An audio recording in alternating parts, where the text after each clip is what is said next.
Frustration of the injury and a few weeks of not being out to help your teammates. How determined were you to be the difference today? Yeah, very determined, and it's always any player will tell you it's always tough being injured. We've obviously had a lot of injuries this year, so it's, in the scheme of things, actually quite a short one turnaround in comparison to some of the other lads who like Vicario and Wilson Odobert, who are back today, had been months and months. So in terms of that, but listen, you miss one game or you miss 10 games, you're always chomping at the bit to get back. Obviously picked up a little calf injury in Hoffenheim, but I scored that day and I felt good. And sometimes when you feel like that scoring presence, you feel like you want to keep that momentum going. So I went into the game today because actually, to be fair, it wasn't that long ago that I played, 2.5, 3 weeks. I know I can be the difference here, so really nice to get on the score sheet again today, and really proud of the boys because obviously it's been a bit of a up and down season in the league, probably not in the position where we want to be in terms of the league table, simple as that. So, but yeah, really happy for the lads and for the fans today because it was a great atmosphere today, proper Premier League clash against a big team. So yeah, send them home happy. It's obviously quite a simple finish, but is the key that you're the guy who's on the move, you're the guy who's alert? Yeah, just being alive. You know, I've always been a goal scorer midfielder. That's what I'm in the team to. That's why Spurs brought me to the club. You know, so to be the difference for me is to score goals and create goals and be that creative outlet on the pitch. And scoring goals is one of them things that I just mentioned. So being alive in the box and trying to sniff out them free ones, it's just they count the same as the 25-yarders. So. Yeah, really happy with that one. I have to say, I enjoyed your celebration, a very precisely thrown dart and then a finger to the lips. Directed at anyone in particular? Just a little bit of outside noise, wasn't there, this week? A little bit.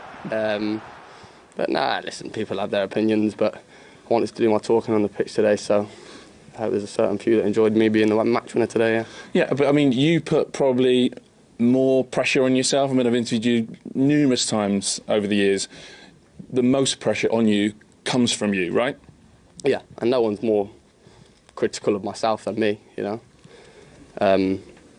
So outside gaffer, to be fair to the gaffer, he always talks about like blocking out the outside noise, but sometimes it's difficult, you know. It's constantly in your face and stuff. And but sometimes can you actually use it? Not forget blocking it out. Use it as motivation. You can use it, but I think the gaffer prefers when we're just in our little bubble and listening to him and stuff. But sometimes it's difficult because it's constantly in your face these days with social media and WhatsApp people sending stuff, and you do see it, and it is there. So it all gets fed through to your phone straight away, pretty much. Sometimes, but especially when it's a big profile name. But listen, it's about responding in the right way, and I did that today. And like I said, I was the match winner, so really delighted. For not just you personally, for the group, has there been a lot of noise to shut out? Because I mean, you said in one of your earlier answers, to this point, it hasn't been the season you wanted.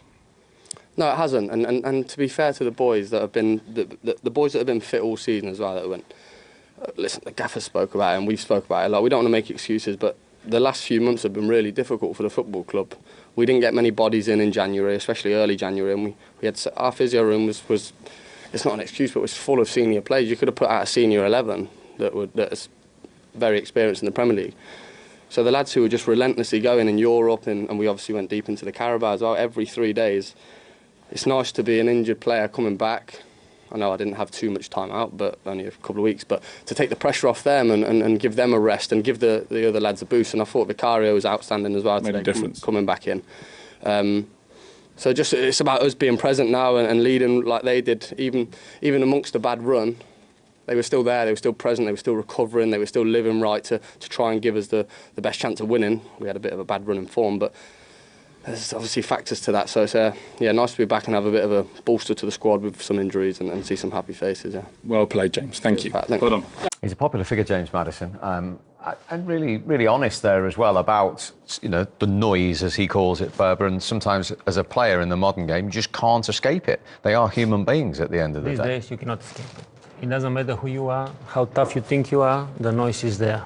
It's on social media, your environment where you are, your friends, your agent or whatever, you're going to hear it. How you deal with it, it's up to you. You can block it if you can, but most case scenarios, it's difficult to do it, and I agree with him. You listen to the gaffer, boys try to block the noise, but sometimes it's ridiculous. We're all human beings at the end of the day. So to block all of it, it's not going to be possible. Just stay strong in your head. Of course, you're going to have bad games, miss a chance to score. But in the case of Spurs, if they have that consistency factor in check, I think the season for them is going to get better. Otherwise, the same. Is that the ultimate mental test, though, as a player, when you get a message, oh, so-and-so's criticised you and so-and-so said this? And who likes to be criticised anyway? We are sitting here talking about football. I try to find words sometimes not to sound too critical because we all been there, right? Nobody likes to be criticized.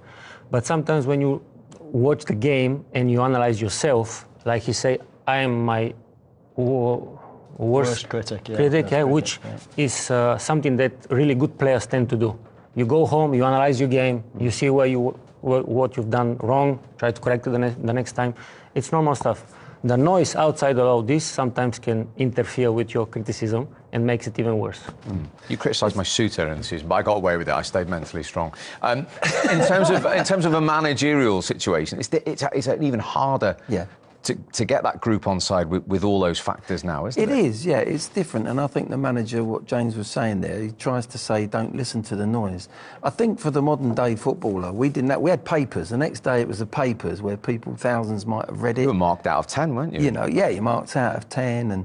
But I find with my experience of being a player and a manager, I think it's very difficult. It's not easy what I'm going to say, but you have to embrace criticism. If you embrace it, because you embrace when people talk good about you, you take that on, it gives you confidence. When someone has a go at you, if you can embrace that and turn it round and use it as a force to go out and prove people wrong, then you approach it completely different. I'm not saying it's easy, but with my experience at the end of my career, I actually sort of quite enjoyed if someone had a go at me, because it would just make me feel that let's take that in, let's think about it. I don't agree with that. I don't agree with that. That's a good point. And then go and say, right, I'm going to prove them wrong. But that comes with experience. There's a couple of 18-year-olds there for Tottenham, or any club. There's young players. That must be so hard at that age. When I think back when I was 18 playing, oh my word, that would have been so hard to get that on social media, and it would have affected you big time. So it's not an easy thing to do, but if you embrace how you approach something, you've got the choice. As Berba said, you've got the choice as a player. How are you going to look at that? You don't like it, but sometimes you get things in life that you don't like. You have to turn them round to stepping stones rather than a wall. Like people say, you should have won 3 Ballon d'Ors, you only got 1. 4, maybe. See how I turned that round? Yeah, exactly. Turned it That's the Glenn Hoddle school. Exactly. I'm learning already. See, I'm listening and learning from the gaffer. Always did do. No, it's not easy. Everybody's different. And there'll be people watching the game, people watching and thinking, pressure, football, a little bit of criticism from the crowd, you should be able to deal with that. The money you get paid, there's people, all over the world in armed forces and things like that are, their lives, and kids aren't seeing them. But, there's all kinds of pressure throughout the world, throughout life. Footballers, yes, they're young and they're in the firing line a lot of the time, and they're getting judged not just every 3 or 4 days on the football pitch, but they're judged every second of their life. They walk into a shop, they walk into a club, they have a drink, they do whatever. They're getting judged all the time. Everyone thinks they know them, and the pressure is on. It's not a life that you can turn on and off. You have to live, the life for 15 years. And I know we've spoken about this many times, but can anything prepare you for that? I mean, under this man on the international stage, your life overnight into a completely different life at 18. Can anything prepare you for that? Your upbringing, I suppose, but nothing's going to say, hey, we'll bring you up like this and now watch the change. You will naturally either have your feet on the ground, you'll naturally either step out of line a little bit, and your mum, your dad, your brother, your sister will knock you back into shape. So that happens throughout your life. So some people are fortunate enough, because it's sometimes not your choice, your upbringing. So some people are fortunate enough to be able to have the coping strategy, maybe. But then there will be injuries, then there will be lack of form, then there'll be people booing you or having a go at you in the street or things like that. And it's not the norm. It is a unique lifestyle that footballers live. So you have got to cope with it however way you can and whatever works for you. And nobody is, not everybody is the same. Well, James Maddison, as he said, replied in the most positive manner today by putting the ball in the net. It turned out to be the only goal. We're not quite sure how in the game. But as he said, he was alive, on his toes in this situation. He was, and I thought he was playing. Ange took him off after 63 minutes, and I thought, mate, he's playing too good for me at the moment. But he ends up the one that's lively. As this shot goes in there, he's the one that is on the front foot. He's actually reading the situation. None of the defenders have read. They find it very difficult to think. We've highlighted the fact that the United centre-backs, they're marking nobody. They're not up against anybody. They've got an overload with Son. That's how the shot come. But look at Maddison now. Look, his front foot. He's leaning. He's leaning. Every Man United defender is square on. They're square on looking at the ball because they've got to try and block it. And it's difficult for defenders because nowadays they've got to put their arms behind their back as well for penalties. How are you going to get back and... it's not the easiest position to be in. It's almost impossible to defend this one. Yeah. It's a great save from Onana, to be honest. But then the reaction from the defender is basically none because it's very difficult, as you said. And Maddison is lively on his toes, anticipating the game, reading the game, where to be, how to touch the ball. But I think the communication between the defenders in United backline is crucial. And I don't think it's up the level that it should be. If you see someone free, tell your colleague, push wide, go cover him. Son was like 2 minutes alone, raising his hand, give me the ball, and nobody saw that and say, go and cover him. And because of Son, it's not a great shot on the ball, but still, that started from there. And when you've got three centre-backs in there, that's when you've got to look over your shoulder. When you're the outside ones, you look over your shoulder and send people out there. Dallow's come in and tucked in when he didn't need to. I've got him, don't worry. And that's got to be done in a split second, of course. It's got to be done before the ball's crossed. That you have a glance and you say, I don't need you, get out. So Dallow goes on to Son, flicks the ball out for a throw-in. That's a simple little thing, but it's big, it's massive. And that's how their goal was created in the end. And listen, that back three's changed weekly, match to match since Ruben Amorim came in. Nobody's been able to get a partnership between the three of them, any understanding, and in that split second, can that play a part? In certain ways, we're covering people and understanding each other's game and things like that, but there's been no consistency back there. No, there hasn't, but in the basic principles, you can say, you two go and play up front, me and Berber go and play up front. Well, I think he's a top player. I'm going to understand most of him before I even start. The little bits around the edge where I need to understand his game a little bit, that will come. But the basics of him holding the ball up, the basics of me following in when a shot's... The simple basics... So that's basics for you?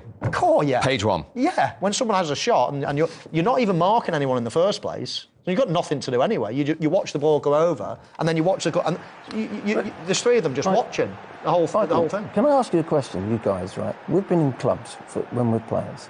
Long time for me, long time ago. How many times have you seen a coach or coaches or get your back players and do a drill when they're following the shot that's going, just on their own, without attackers or anything? We see, as the shot goes in, your attackers go and follow in, get your tap in. But how many times over there you get a section of players there, defenders, we're going to have a shot at goal, spin, get in there, be the first? Never. No one does it. No, you just think it would be ingrained into you. I was always... If my dad told me one thing was follow the goalkeeper in. If the goalkeeper ever parried it and I weren't there, my dad would have a go. He didn't tell me anything else about, a lot else about the game, but always follow it in.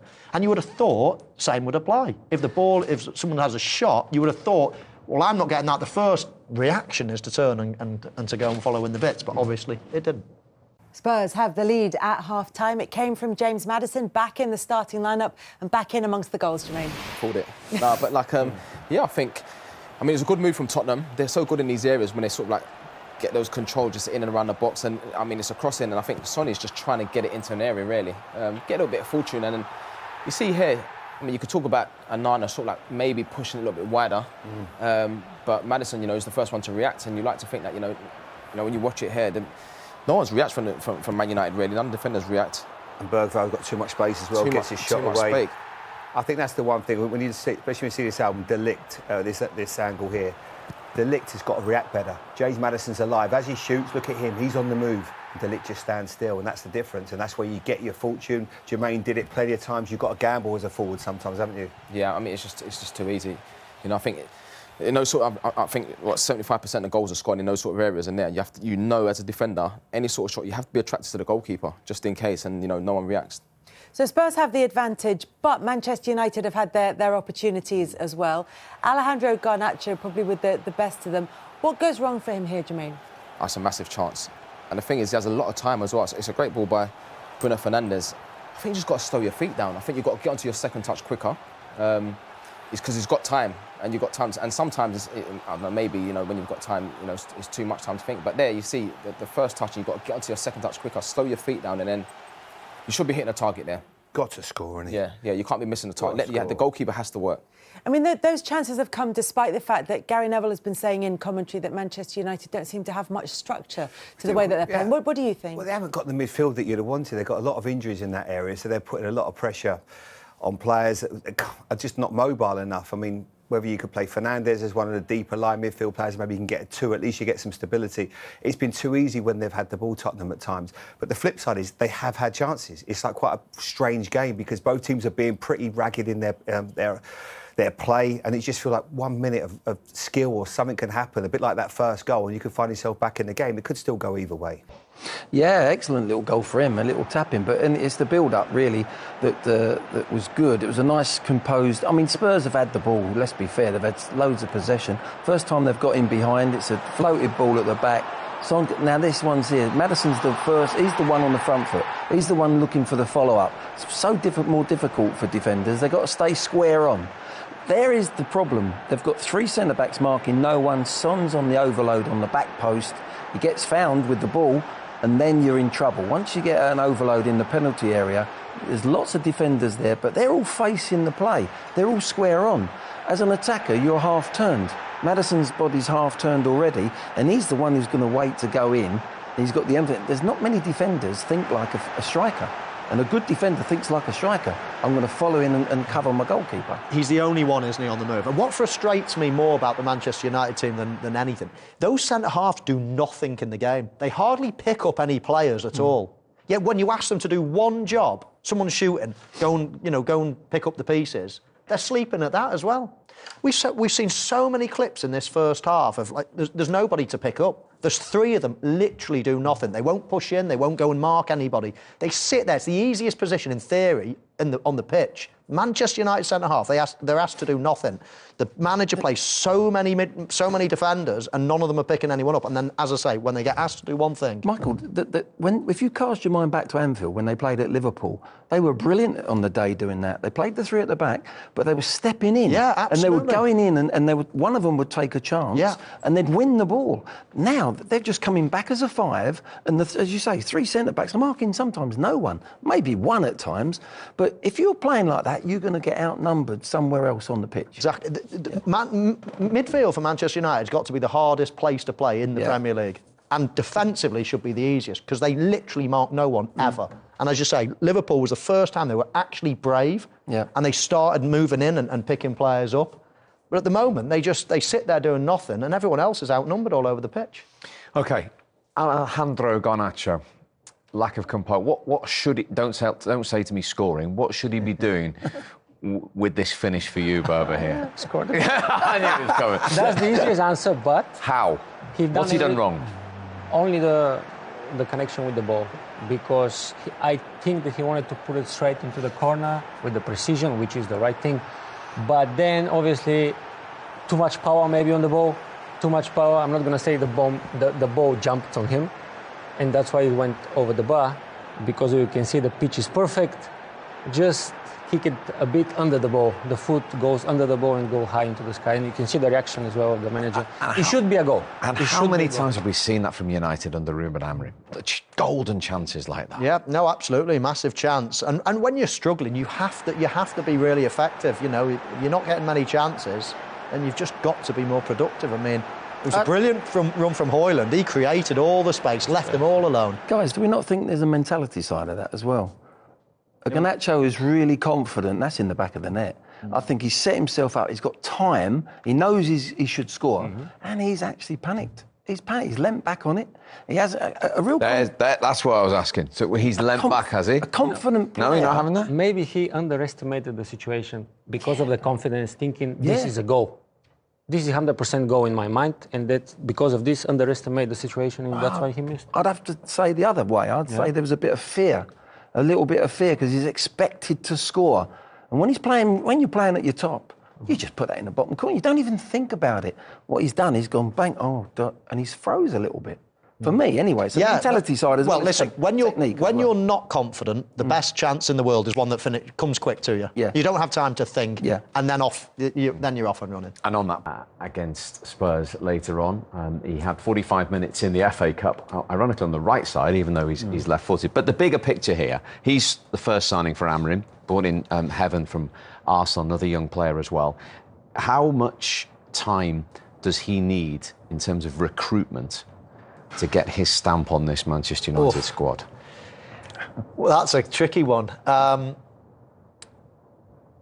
while, maybe 3 transfer windows until it's actually his team. He's inevitably going to like, half a dozen players, maybe 8, 9, 10 players, but he's also going to want to add his own stamp on the team. And of course, that can't happen overnight. Realistically, it's going to happen over a few transfer windows. And then, even if you're happy, even if you're Pep Guardiola at the moment, you still need transfer windows to freshen up the team in the future.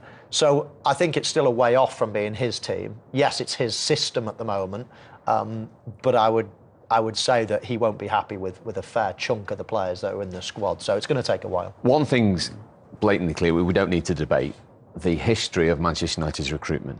Not good enough. Here's a quick question for you.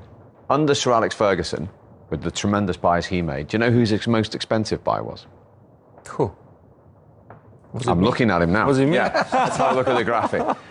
Berber. You don't get jackets like that without being the most expensive player under Sir Alex Ferguson. £30.75 million. But this is just to indicate, under Sir Alex, the likes of Berber and Rio and Varane and Rooney and Van Persie, Van Nistelrooy, the list goes on. But since he retired, look at the money that's been spent on some of those players. I mean, 5 of them above £70 million themselves. Pogba, Anthony Maguire, Lukaku and Sancho. And 2 currently in the squad, Højlund and Mason Mount at £55 million. I know what you're getting at, but the world is different now. Football is different, business is different. You spend more money on players. Sometimes you spend more money and the player doesn't produce. Is it not just about the money, though, Berber, here? I mean, without, making you embarrassed, you're at the top of that list. Look at the calibre of the names on the left-hand side and what they've produced for Manchester United compared to the right. Well, it's obvious that Sir Alex had a good taste, right? Look at the list. That's the first He thing. only spent big on the special ones, Berber. Yes, we know that. That's the first thing. But then each and every one of these players, they built to that statue to be a big name, right? So let's give a bit more time to the players on the other list who are still in the team. Because, for example, Zirkzee, Højlund, they're still young, future is ahead of them. Yes, they have a rocky start. They don't score enough. Sometimes they don't even play the games. And we play without a striker. So, yes, it's a bumpy road for them. We will see if they can manage to prove themselves that they are good buy. For the moment, if you ask me, no, because they don't score enough. But let's give them a bit more time and see what happens. Yes, I agree with Michael as well that it's going to take a while until the new coach get his team right. But is he going to be given that much time?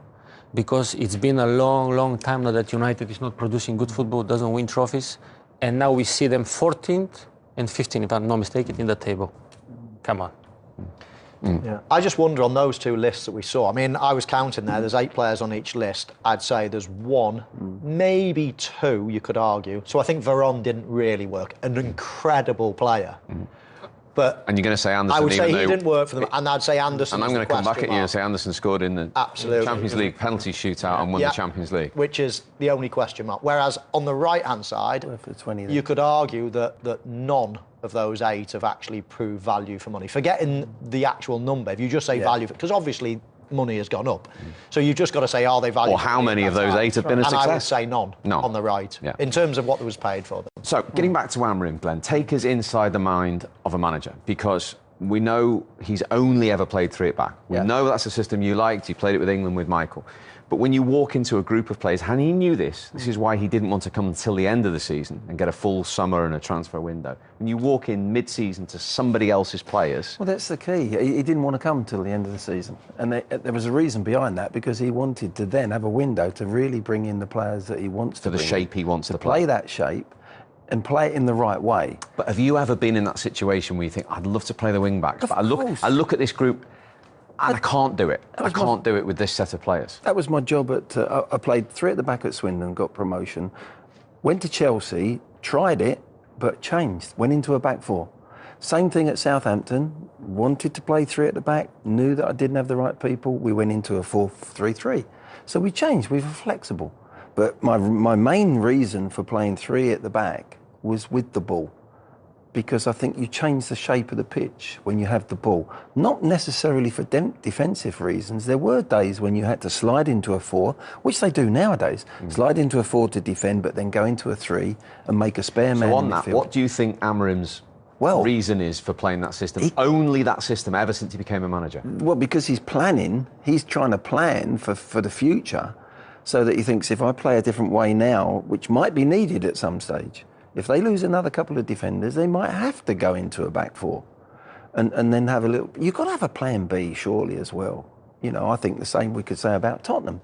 But he's adamant he's going to play this way, but at the moment, the players are not playing it correctly. Lost 7 of 11 league. Exactly, and playing at home as well. They look so nervous. Both teams, Tottenham and Man United, look so nervous at home now. It's almost like they want to play away from home.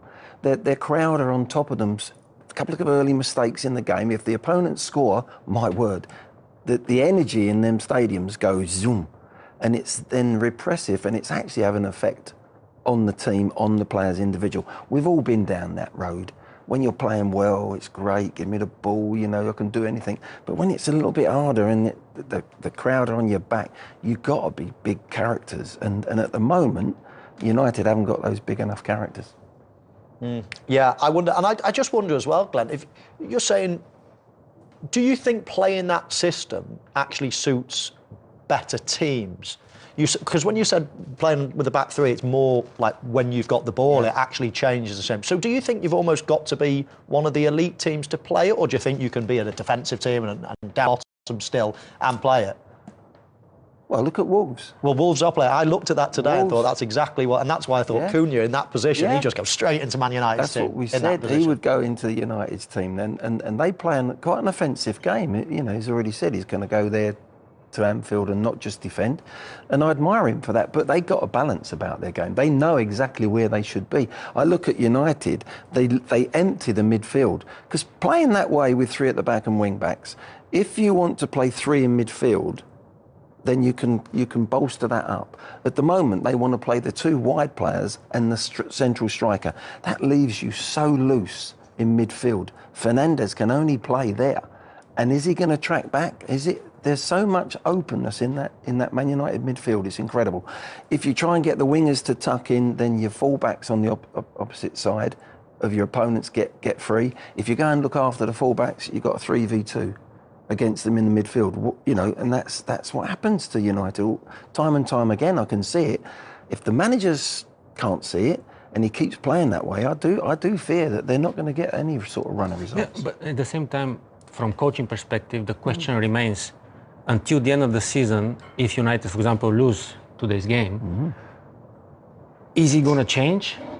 Or is he going to stay? He said not, Berba. Yeah, that's what I hear as well. I will never change. But let's say until the end of the season, how many games there are left, you have game after game, you're losing points. Are you still don't change?